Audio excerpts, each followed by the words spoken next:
Welcome back, ladies and gentlemen. This is Babel, and we bring you the Southeast Asia Regionals. This is also game number 1, group stage well underway, and just the first series in both groups A and B. Right now, 2 matches are going on. The match that's on Group A is not streamed, and that's between Resurgence as well as Hothead Gaming from Thailand, Resurgence from Singapore. And in Group B, you just saw game number 1 between Malaysian team Prospector as well as Renovatio team 1. So we're now going to game number 2 of Group B, match 1. And the draft just started, so here we go. Okay. First pick and ban actually going to Prospector now. They picked that one up. They clearly lost the first game. Outclassed completely. Renovatio 1 picking Infernal Shrines instead. The bans of Zagara and Rhaegar seems to be pretty consistent. Leeming first picked already. Not going to give Murden to the other side. He also going to split. Sonya, Tesla are not banned. Instead, it's the Zagara there. Very, very interesting choice here coming out of SEA. And you also see the ETC getting banned out. There's no Uther in that instance, but they don't really care. Zeratul also going to get banned out coming from Prospector. And we'll actually have to see how that works out. So at this moment here, definitely like them to decide which healer they want to go for. Uther is a great healer. Gonna be very careful. He does unlock a lot of options for melee assassins like Greymane, Thrall. There's already a Greymane there, so Renovatio 1 getting the Uther is a perfect marriage. Tarana is also a pretty good pick here. You get 2 support. Tarana Murden's a pretty interesting strategy. We've seen it before for rotation. And for Prospector, having the Sonya Tassadar, Leeching Plasma is going to be important as well for Sonya to stay alive. But definitely, Tassadar's not going to solo heal this one. And Kel'Thas getting picked up. That is a really old school hero we have not seen in quite a while. But Infernal Shrines, this objective, very much inclined with Kel'Thas. Personally, would prefer Jaina though, or Leeming, but Leeming's been picked up by the red team already. Here, Prospector may actually be going for a Chen. Wow. Just a little bit excited to see the Chen though. Sonya, Chen, could be washing machine combo. I don't know how this is going to work out for them. But yep, looks like it is going to be that Chen picked up. And Chen, Sonya, Tesla, they're going to need one more support. And Karazi may actually be a pretty good support in this instance right now. But the main reason why Karzim is good is because there's a lot of frontliners here. Karzim could actually provide some extra heals in the front line. That's important. And that's at least going to help to keep the front lines alive. For Renovatio, though, they got that Kel'Thas, Uther, Murden, Greymane. They definitely need one more damage dealer. Solo Uther can support. Don't really think that they want to go for 2 support. Tyrande provides some really good lockdown in the early game with Kel'Thas following up with the Gravity Lapse, but you want to be careful about that kind of commitment going in. Infernal Shrine is pretty big battleground, so rotation is going to be pretty much important. And it's going to be the Brightwing. Now, Brightwing's pretty okay for Blink heals, soul target heals, and all those kind of stuff. Would have loved Karzim a little bit better because 7-sided strike, you don't really need to go for Divine Palm in its instance, but 7-sided strike, you instantaneously counter the Avatar Muradin, just instantaneously. And you know that he's always going to be in the front line. Greymane can also come in and overextend to the back line to try and pick up Leeming, and you punish him immediately. That's why I like the Karzim picked up on the side of Prospector. Brightwing's not that bad. At least she's going to be able to provide the Polymorph, and the Polymorph will be able to keep one target completely controlled. Now, Renovatio, I don't like the fact they're contemplating a second warrior. It could be because they're worried about the front line. Solo Murden is not going to be able to hold up against Chen and Sonya. But going for a second warrior here, Leoric, it is maybe a little bit because of the fact that it's objective driven. They want to clear the gardens of those shrines. That could be the first reason that comes to my mind. The second of all reason would be I actually prefer to see Johanna, but Leoric, you know, he kind of counters against Chen's barrel roll to set an instance. Like, it's a wall, right? If it's Johanna would be going for the Blessed Shield, which doesn't really stop anything. The barrel roll or Wandering Keg, yeah, as people call it. So that's that. So we have some pretty good split of damage on both sides. Would say for sure that I like the Sonya Leeming combo again. Very, very effective from the first game. Once again, guys, I do understand that there's a bit of a static in the microphone. The producers are already trying to resolve that problem right now. So Once they solve it, they'll let me know. But in the meantime, we do apologize for it. All right, so game number 2 in the SEA regionals, and seems to be pretty exciting for me because we have a lot of game that that's going to be lined up today, and this is just the first match from Group B.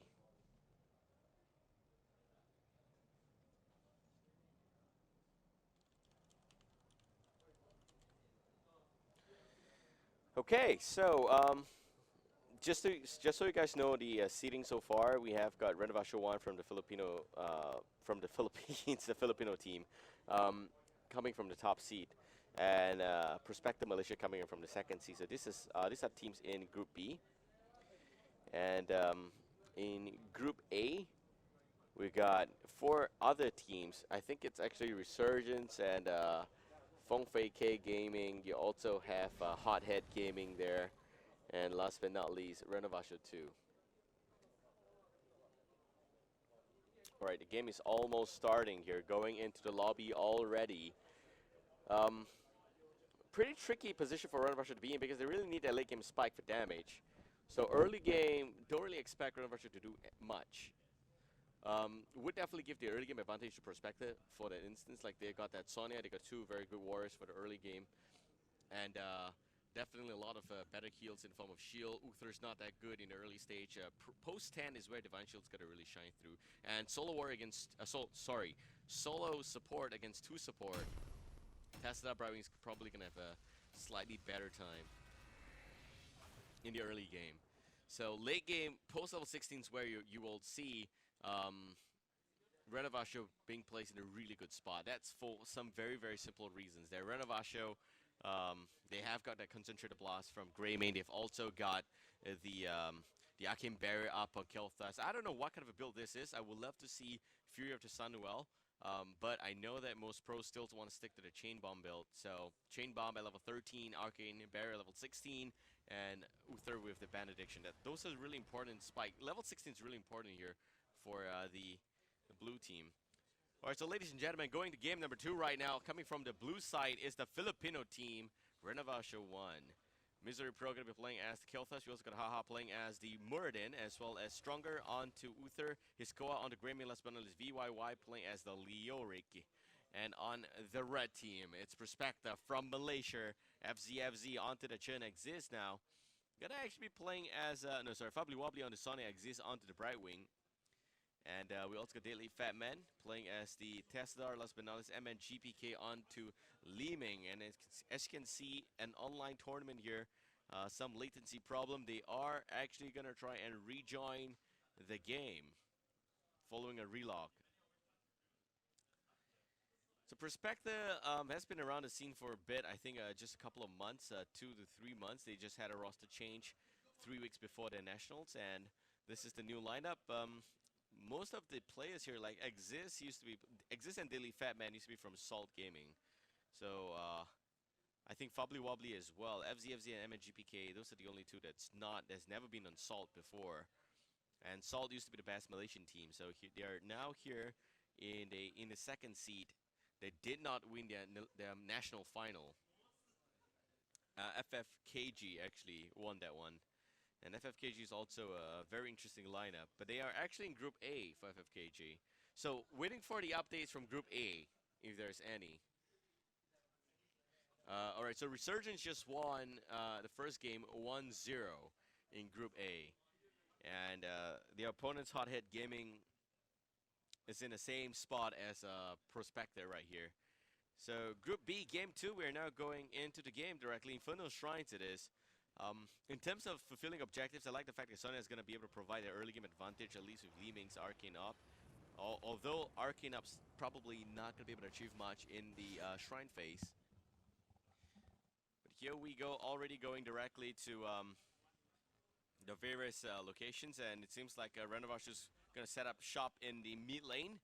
Daily Fat Man with the Psionic Storm. Very, very much of a tease here, but great body blocks coming up from the Malaysians. And in terms of the talent builds coming in, that looks like it's Perfect Storm instead of Reverberation once again. And you also see Conjurer, Mana Addict, Viciousness, no Wolf Heart, and also not going to be the perfect aim. Teams are slowly starting to realize that you don't have to go full on Gilnean Cocktail build. Yes, it's still a primary important pick at level 7 and 13, but sorry, 16. Concentrated Blast. 13, you should still go for the increased range on Dark Flight and Disengage. That's really important to have as well. Now on the red side though, do note that it's going to be Shot of Fury, not going to be the War Paint, so not much of a right-click heals coming in for Sonya. And going to be the Phase Shift build coming in with Hyper Shift first. For Li Ming, seems like she's going for Astral Presence. A bit of mana regeneration. Hold that thought though, Bright Wing, and it seems like exists is not going to exist anymore. FZFZ for a very nice flying kick. Arcane up coming in, but not much of a damage though to Uther. You also can see Misery Pro, they were waiting and stalling this one out. Tesla a little bit of trouble there, and boom, baby. Tesla already gone. FZFZ now holding up the front line, but it seems like Malaysian's rotation's not so good. 2 kills going towards the Filipino team. Renovatio 1. And Fobbly Wobbly mid lane, a bit of a soak here. Top lane's pretty much bending right now, but the Shrine's going to be in the bottom side. And the siege from Li Ming has not been effective at all. So Shrine in just under 6 seconds. And still going to see Prospector split lanes for Soak. Not much of a level deficit yet. Still pretty okay. Fobbly Wobbly doing whatever he can. But the Seismic Slam's not going to be enough for a kill there. FZFZ in the mid lane with a very, very nice brew there. Tech Smash going out as well as the Breath of Fire. But just paying a bit of attention to the Chin's build. It's very different from even how the Filipinos build it. Hold that thought though, we got about 23 Guardian count, and it looks like the damage gonna go to the backline. He's pulling back out once again, but Fobbly Wobbly taking a bit of a damage from the Living Bomb of Misery Pros. And looks like it's gonna be pretty even actually. VYY swinging by with the Skeleton Swing and a bit of a stun against Chen. Chen in a lot of trouble, but no flying kick back out. It seems like he's just gonna try and drink his woos away, but that will not last. And he's going a little bit of trouble, but Chen's gonna go down. There goes the Flame Strike, not very effective. Misery Pro again channeling up the Living Bomb. It seems like the red team's in a lot of trouble. Sonya's also gone. Tesla now pulling back. And a bit of a 2-for-0 exchange. Blue team picks up the Arcane Punisher. Speaking about Chen going for the Grounding Brew instead, that's a bit of extra survivability there, but it will have to go for the Regeneration Globe, or maybe even just a bit of a damage-oriented Ring of Fire. I think that's actually pretty okay to pick up. Here with the Swift Reflexes, would be good to see him dodge some enemy attacks. Basically just good against Murden and maybe Greymane, but don't really agree with the Chen build here. Meanwhile, for Li Ming, she did go for Charge Blast. So basically just a bit of extra right-click damage going in after the Magic Missile. Same with the build coming from NA's Fan. Would be expecting Seeker at level 7. And then we have the the Peekaboo actually coming in here. Phase Shift is going to be very important. Phase Shield at level 7, it's a huge spike for Brightwing, but hold that thought, Fobbly Wobbly. Nope, not having the Mystica Spear upgrade on the Ancient Spear. She's not able to run away there. Full on Storm Bolt build for the Murden. That's Perfect Storm going into I think Sledgehammer if I'm not wrong. Yep, as well as Piercing Bolt. I like that a lot. Very old school structural base damage. He is going to be able to tap through structures very well. We'll love to bring you guys the current damage on the Storm Bolt, but we'll not be able to pull it out in this UI. Psionic Storm coming out, Deadly Man, a Deadly Fat Man, just applying some form of defense there. Sonya, I mean, in the meantime, just with a bit of rotation down to the bottom area, but not much for damage there as well. Level 7 just hit here by the red team, and it's not going to be Leeching Plasma, actually. Just going to be Mental Acuity as well as the Colors Embrace. So very standard Testa build. We first just healing, very standard stuff as well. Facial getting picked up Calamity, so it's going to be a teleport build. And normally, if you have Charge Blast, you would go for Seeker and a full-on Magic Missile build, but here it's not going to be the case, and it just is going to be a Fortifying Brew build for the Chen. Not going to be the damage-oriented Ring of Fire. Not going to be the increased Soak. Nothing at all. This is just basically Brewmaster's Balance as well as Grounding Brew. So he's going to have increased movement speed below 50 and increase heal actually above 50. So far, second shrine just spawned. Looks like it's going to be a Mota Punisher. And Guardian count seems to be pretty much barely even in terms of Greymaine's position. It's actually very far behind. And you also get a very good vision here from Peekaboo from the Brightwing. Chun just holding on the front line. Fubbly Wobbly going into the back line of Uther.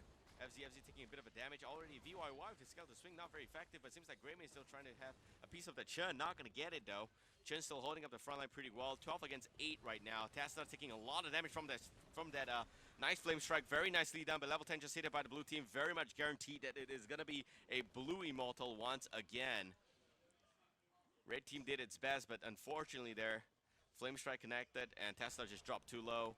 Muradin here just got to be playing very, very carefully.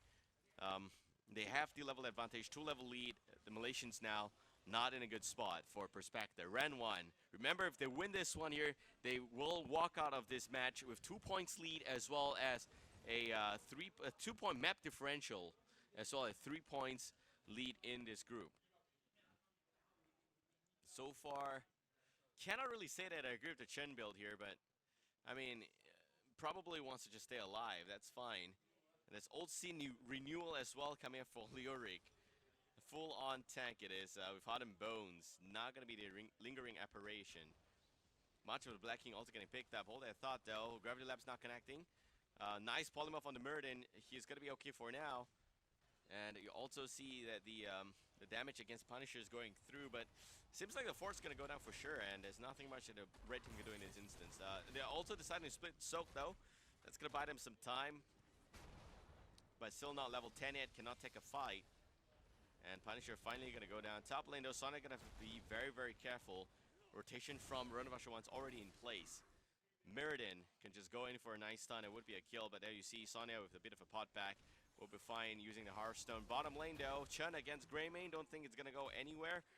Pretty much a dead even scenario. And the Arcane Flare coming out here for the Brightwing. You're generally going to have to play this really, really carefully. Some Signing Storms going out, Arcane Up not connecting. Yeah, finally level 10, it's going to be the Force Wall into Ruffled Berserker, into the Blink Heal, Disintegrate, and there we have it. It's the Wandering Cat, but no leap though, so no Crater, nothing of this sort. At least they're going to be able to pick up this camp here. Wobbly Wobbly, a little bit of a pretty tricky situation to be in. Chen's going to be fine as well. But Exist swings by, nice face shield from the face shift.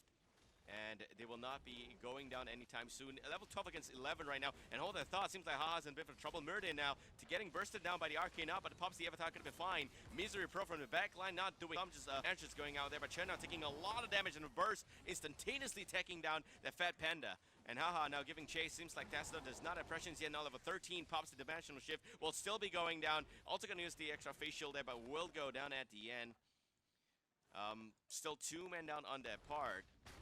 Nothing surprising. Do know that the Callous Embrace actually does provide a bit of a leftover shield there from the Plasma Shield. That's the main reason why Exist is still having this extra small little HP there. 50% retention. Shrine now going to activate it on the top lane. It looks like it's, I don't know if it's actually going to rotate, but I think it's random here. So, not going to put my finger to it, but 3 seconds remaining before it comes out, and still you see the Malaysians fighting one talent here down. Shrine is active, and it is going to be the Frozen Pulse Punisher.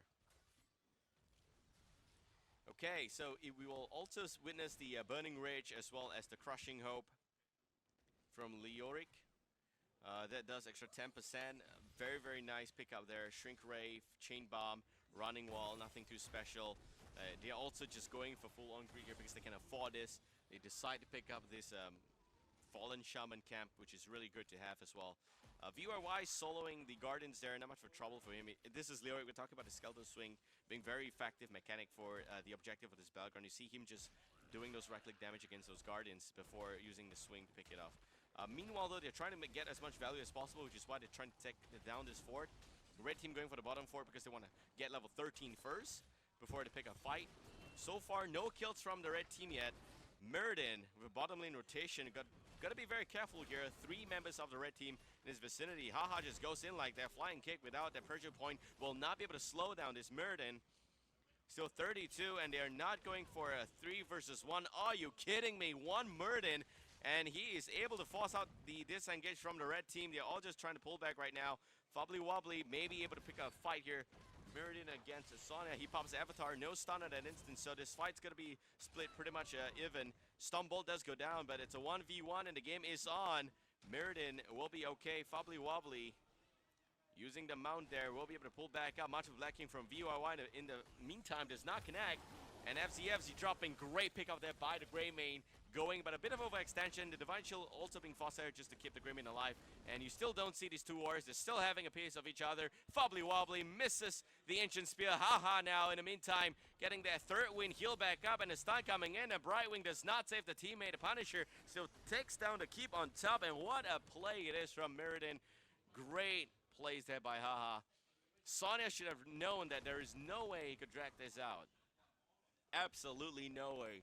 You want to make sure that you're going for an instant takedown because of the trait of Murden. People don't remember this, but a second win, it heals Murden a lot when he's out of combat and not taking that damage. The Stone Form also getting picked up there just now, level 16.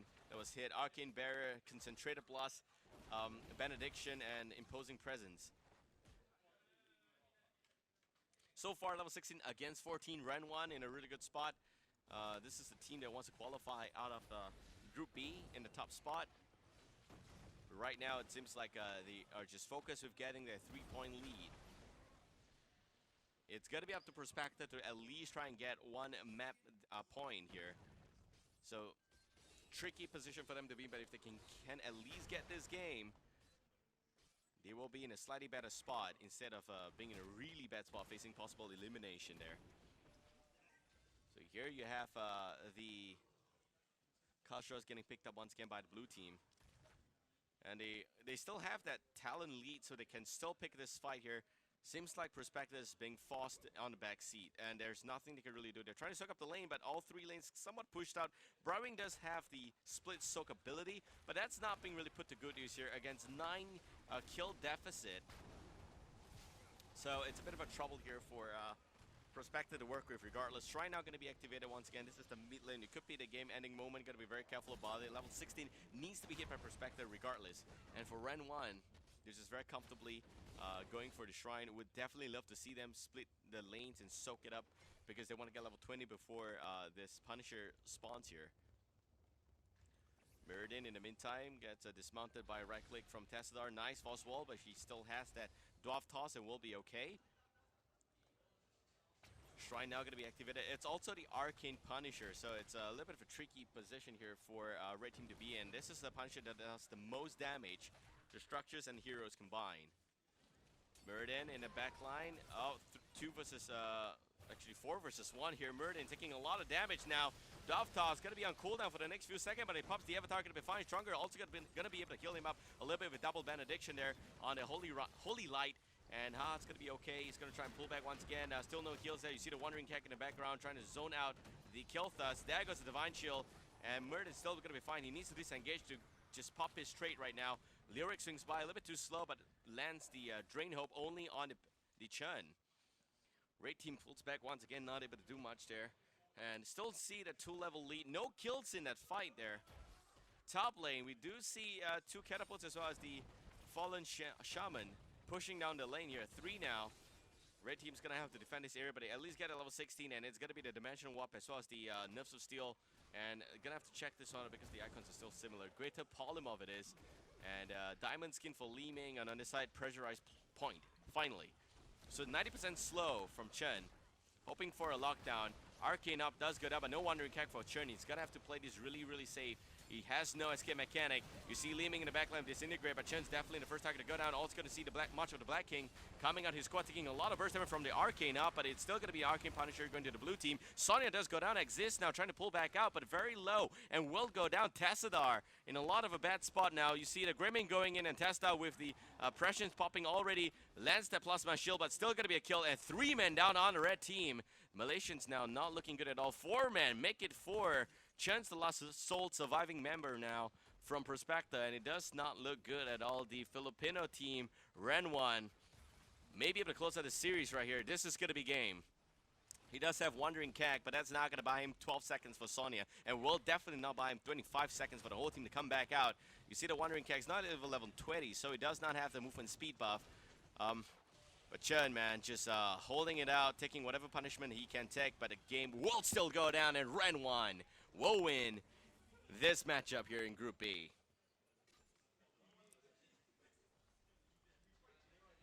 Very, very tricky spot there for Prospector to be in. Of course, the strategy's questionable at best, but here we go, ladies and gentlemen, the replay.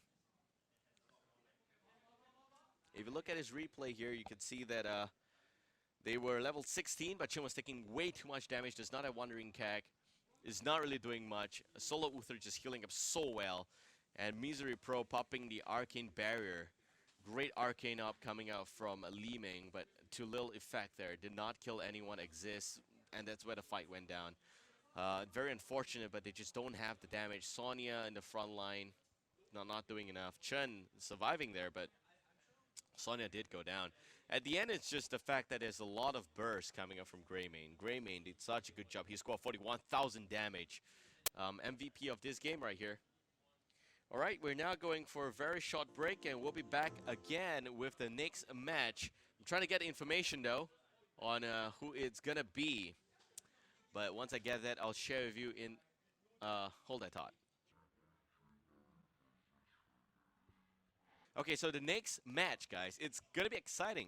It's GDG9, Grid is Good versus Relics. Relics is in Group B. And they're placed against Renovatio 1 against GDG9. If you guys watched the broadcast from last week, you know that GDG9 is a pretty good team.